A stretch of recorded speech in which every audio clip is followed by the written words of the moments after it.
Hello there. I'm a day late reviewing 1951's The Day the Earth Stood Still. I first saw this on TV back in the mid-70s with my dad. As a child, I didn't really appreciate the message of the film, but I did think, cool, flying saucer, spacemen, giant robot, what's not to love? And it did get me to thinking about if there was life outside our small pale blue dot. As an adult, you tend to pay attention to the story a bit more, or in this case, the message, because this is a message movie. The script was written at a time when the world was coming to grips with having entered the atomic age. Only 6 years earlier, atomic bombs had been used on the Japanese cities of Hiroshima and Nagasaki, helping to bring an end to the Pacific War. 4 years later, the Soviet Union tested their first atomic bomb in 1949, and so began the Cold War between the Western nations and the Soviet Union. There was a great fear that a nuclear war could happen, and that it would wipe out the entire planet. This movie was made to address those fears, and not necessarily in a reassuring manner. It could also be considered an early example of what Hollywood writers are afraid of with all of the writing AIs out there.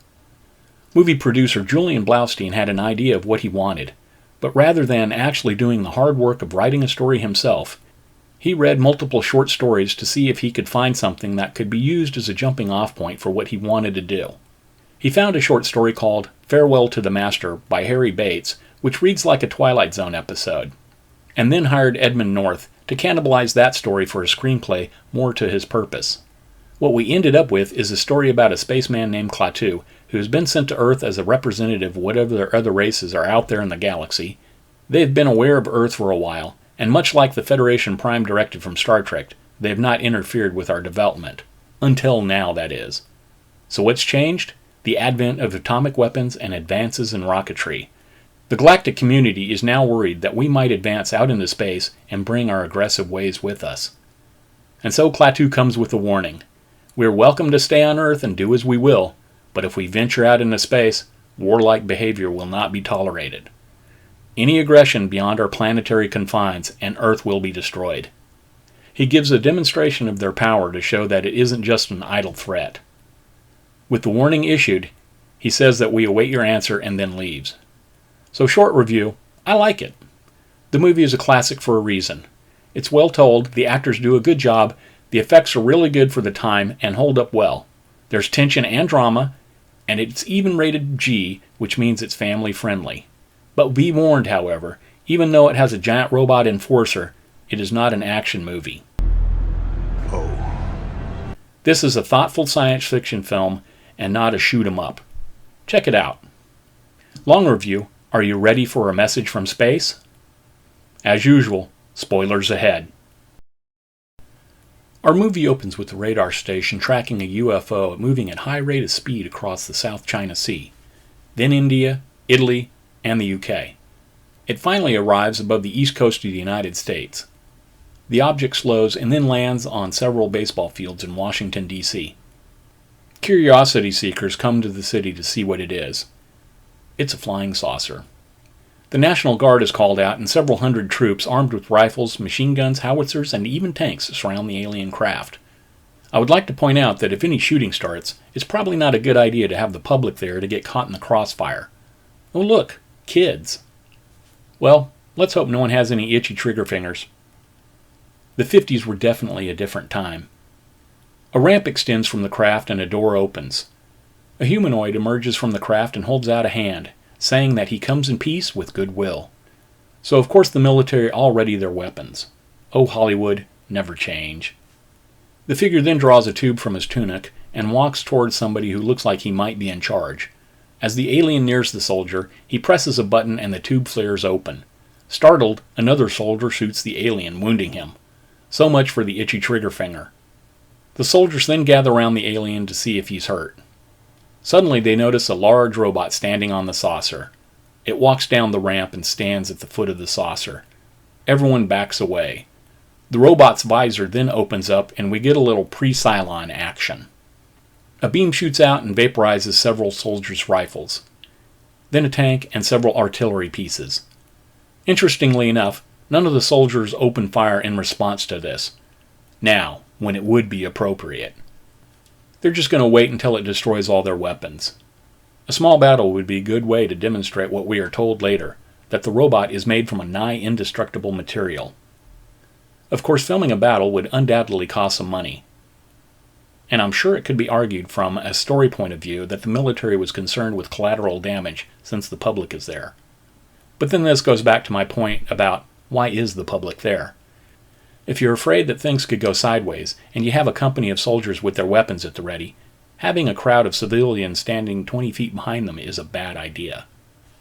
But still, it is stupid to have an army standing around, mouths agape, doing nothing as the robot destroys all their weapons, because once that happens... What the hell are we supposed to use, man? Harsh language? Before the fit really hits the shan, the alien orders the robot to stop. He stands up and the soldier comes over to him. The alien explains that the rod contained information about other life in the universe. Oh well. Someone higher in rank then shows up and orders his men to have the alien taken to a hospital nearby. Cut to a bit later at the hospital. One of the president's aides, Mr. Harley, has come to apologize for the poor reception they gave him and ask where he has come from. The alien says his name is Klaatu, and he has traveled from a planet 250 million miles away. I suppose to those with no concept of cosmological distances, that sounds like a long ways. But as a kid, my love for sci-fi space movies had stirred up an interest in astronomy, and I knew that the distance from Earth to the Sun is 93 million miles. 250 million miles would place this world somewhere between Mars and Jupiter. I can't imagine this wasn't known in the 1950s. Never change, Hollywood. Klaatu brings a message for the whole world, and he wishes to speak with the leaders of every country at one time. Mr. Harley explains that this will be difficult as many countries don't get along with one another.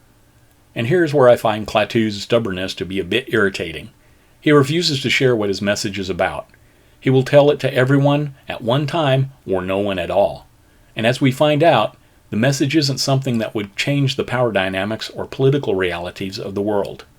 Heck, the information rod that he brought that was destroyed is a bigger deal. And he was only going to give it to the President of the United States, and not everybody else. Bogus.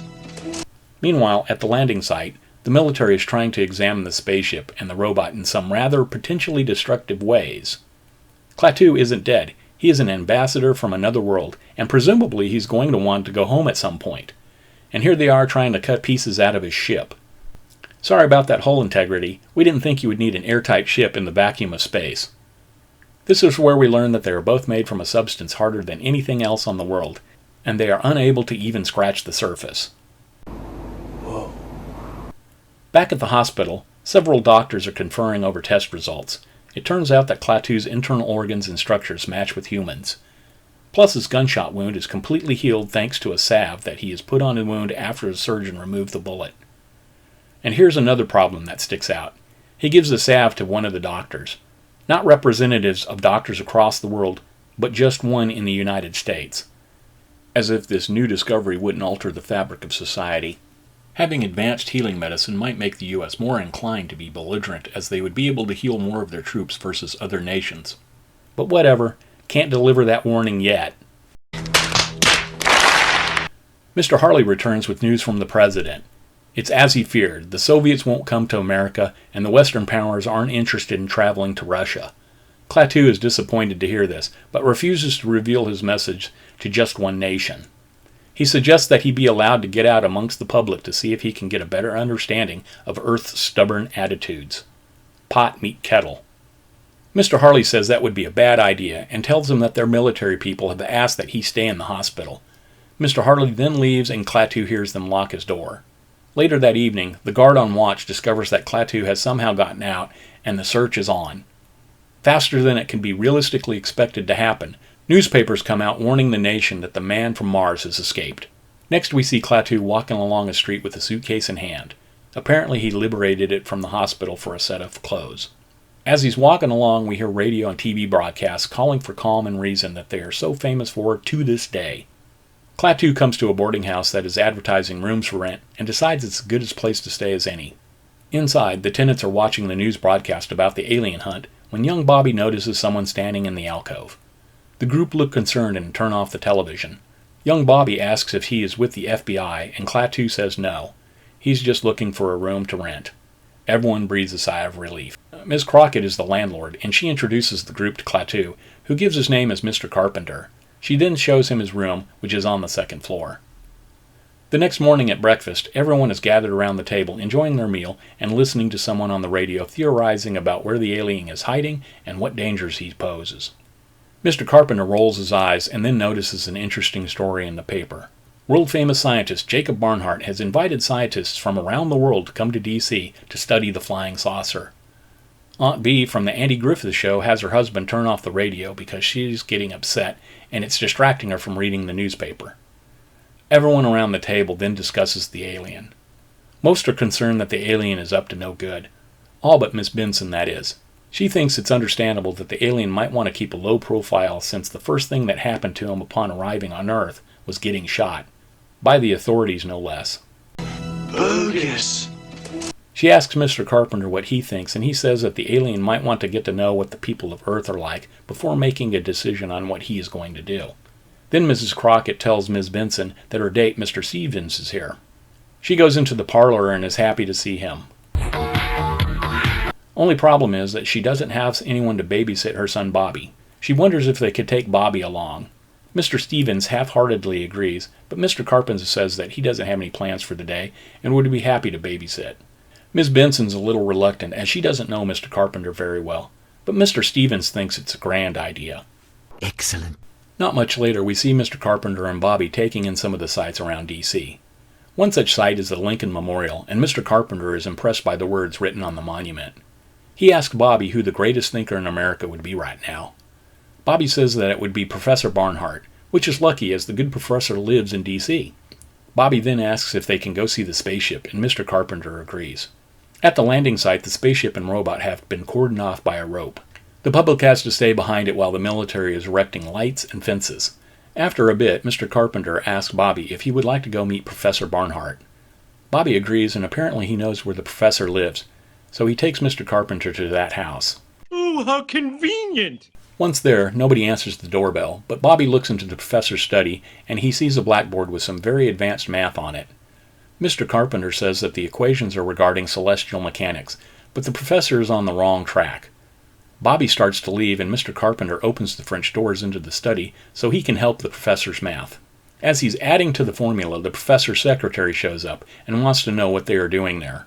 Mr. Carpenter says that he would like to talk with the professor, and the secretary says that he's not here right now, to try later. Mr. Carpenter writes his name and address on a piece of paper and asks her to give it to the professor, saying that he believes that the professor will want to talk with him. He and Bobby then leave. Later at the boarding house, a government agent shows up for Mr. Carpenter. He takes him to the professor's house, where they find the professor working on the equation. Mr. Carpenter says that he had thought the professor would have solved it by now, and tells the professor what the actual answer is. The professor is astonished and wants to know how he's so sure of the answer. Has he tested the theory? Mr. Carpenter says, I find it works well enough to get me from one planet to another. Needless to say, the professor is stunned. Whoa. He has millions of questions, and Klaatu explains his mission to Earth. What? So far, the rest of the galaxy hasn't cared about Earth and its petty squabbles, but that was before they had discovered atomic power and started making rockets.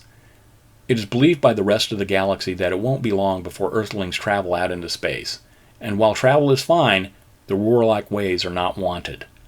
Klaatu hopes to meet with the professor's colleagues from around the world, and hopes that they will spread the word of his mission.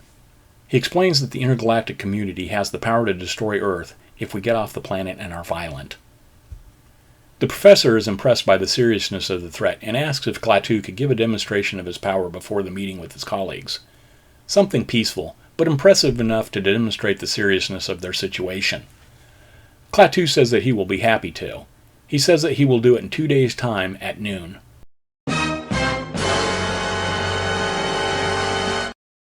The next evening, at the boarding house, Klaatu asks Bobby if he can borrow a flashlight. Bobby gets him a flashlight, and Klaatu sees the model train set that Bobby is playing with. He tells Bobby to remind him in the morning to tell him about trains that don't use tracks. Bobby says sure, and Klaatu leaves. Bobby then wonders about trains without tracks and decides to ask Klaatu about it now. He sees Klaatu leaving the boarding house and decides to follow him. Klaatu goes to his spaceship. The military have it mostly fenced off now, with a gate towards the front plus a couple of guards. Klaatu goes around the back and he finds a window cut in the fence. He shines a flashlight onto the fence in front of the robot and uses some sort of Morse code to get the robot to turn and face him. He flashes the light into the face of the robot then, and gives it instructions to knock out the two guards. The robot does so, and then Klaatu comes around to the gate and tells the robot named Gort to stand guard while he goes inside. Bobby is shocked and leaves. Later, back at the boarding house, Bobby's mother comes back from her date, and Bobby is waiting for her in the living room. He tells her and Mr. Stevens that he followed Mr. Carpenter to the spaceship and saw him go inside. His mother tells him that he just had a bad dream and has Mr. Stevens go up to Mr. Carpenter's room to get him to show Bobby that he's not at the spaceship. Mr. Stevens does go up to Mr. Carpenter's room, but he isn't there. Not only that, but Mr. Stevens finds one of the diamonds that Mr. Carpenter uses for money. Mr. Stevens hurries back down and shows this discovery to Miss Benson. Mr. Stevens is positive there is something shady about Mr. Carpenter, but Miss Benson doesn't want to hear anything about it as she is worried about alarming her son. I know nothing. Nothing.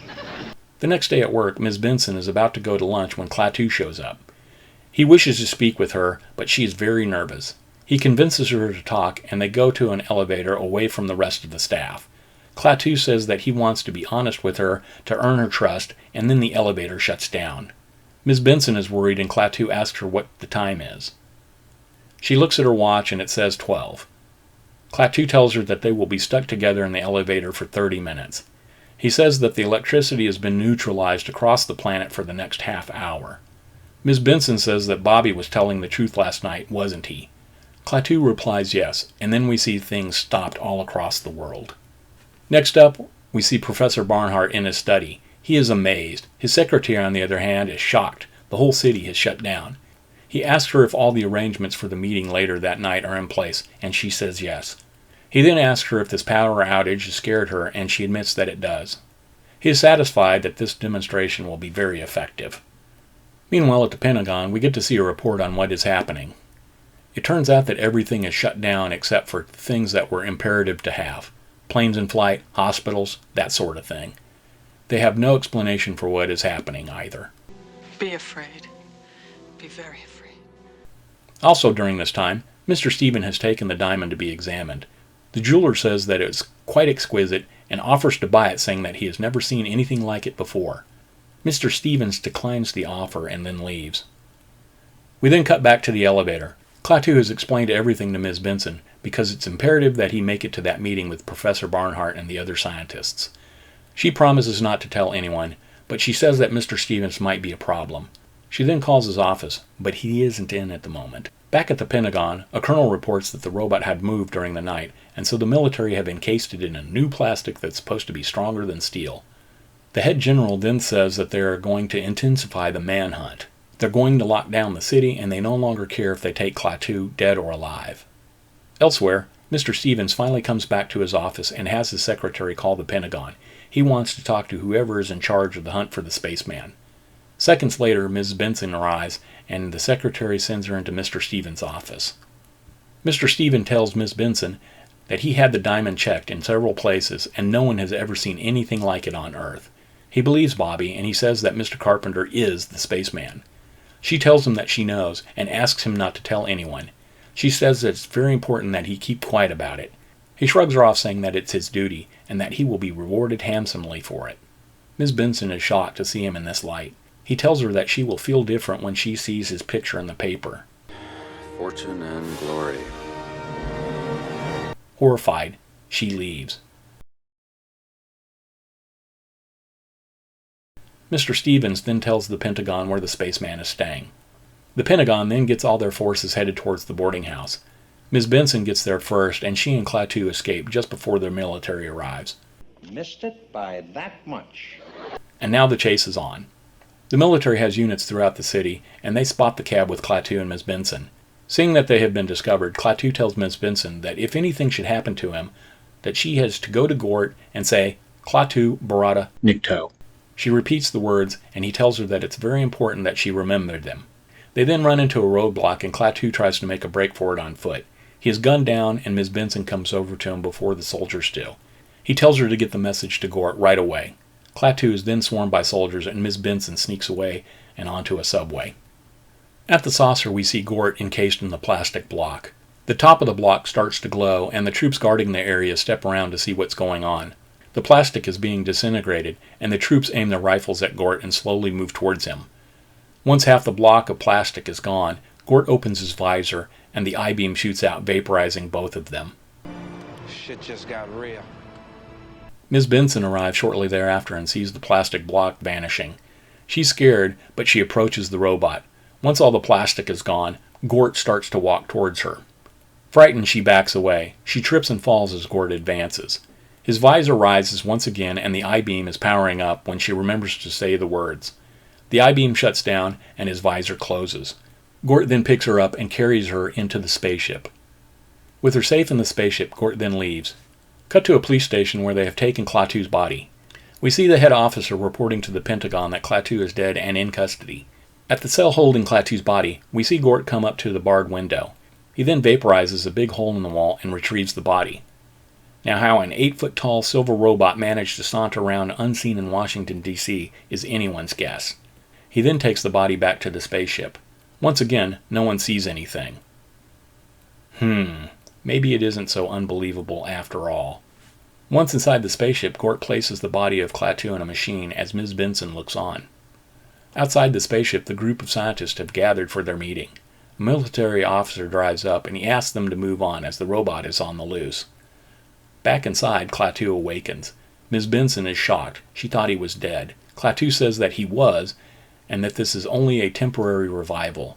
He then goes outside just as Professor Barnhart is breaking the news to the rest of the scientists that they are to leave. Klaatu then gives them the message. The other planets of the galaxy have created a police force of robots like Gort. Robots that have absolute authority over anyone committing violence, and the punishment is final. Since they can't control the robots in matters of aggression, they have given up all their weapons and live in peace. He then gives this very mixed message. It is no concern of ours how you run your own planet. But if you threaten to extend your violence, this Earth of yours will be reduced to a burned-out cinder. He then says the decision is ours. Join us in peace or face annihilation. We await your answer. Then he goes back in the spaceship and leaves. The end. And there you have it, The Day the Earth Stood Still. Not too bad if I say so. This is one that I have enjoyed many times over the years. As I said at the beginning of the review, this is a message movie. And that message is, nuclear weapons may very well be the end of us all, and we need to be careful. That message is still true today. And I think the story crafted around the message is pretty good, but there are some problems here and there. One such problem, I don't understand why Gort didn't kill the soldier that initially shot Klaatu, other than that it would have led to a costly battle scene and set a different direction to the story. But it is a glaring error considering that Klaatu later states that robots have absolute authority over aggression, yet he was able to stop Gort when the robot was vaporizing the army's weapons. And then there's Gort. What the heck was up with him raising his visor at Ms. Benson, as if he was going to disintegrate her? She hadn't even committed any acts of violence and was unarmed at the time. This is in contradiction to what we have heard about his programming. And this brings up another problem. Their police force of robots doesn't answer to them. Allow me to invoke the famous quote, "Who watches the watchmen?" Giving robots total control of you probably isn't the best idea. All those lines of code, so much potential for things going wrong.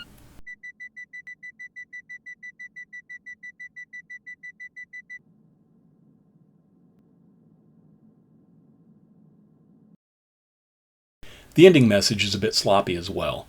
Why is the rest of the galaxy held to the higher standard of no aggression at all, while the Earth will be allowed to be aggressive, but only on Earth?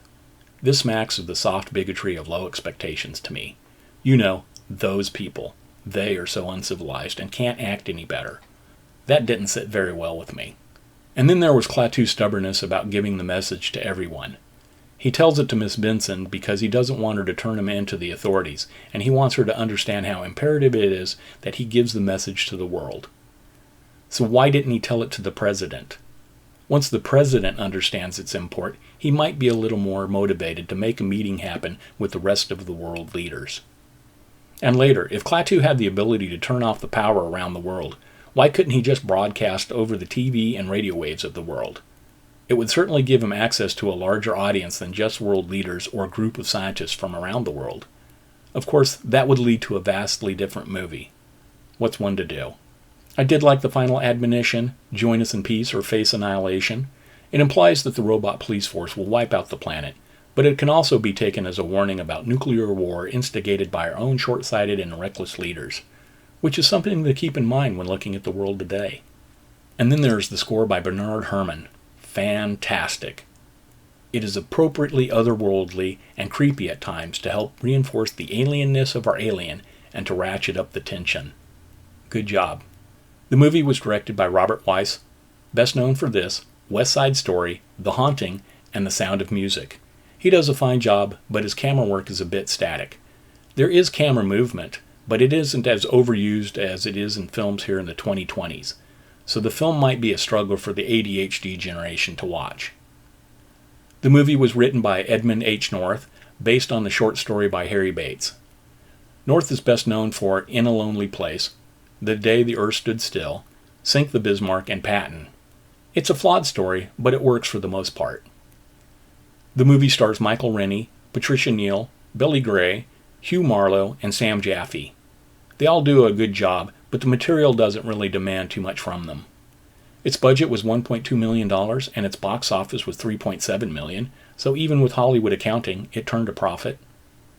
It was rated G, so it's approved for all audiences, and at 92 minutes in length, it moves along pretty quickly. It has a 7.8 out of 10 on IMDb. Metacritic has it as 83 out of 100, and Rotten Tomatoes has it at 95% per critics and 87% per audience scores. So not bad at all. All in all, it's a well-meaning and entertaining, if flawed, movie. Check it out. And as always, thanks for watching. Until next time. It's one small step for man,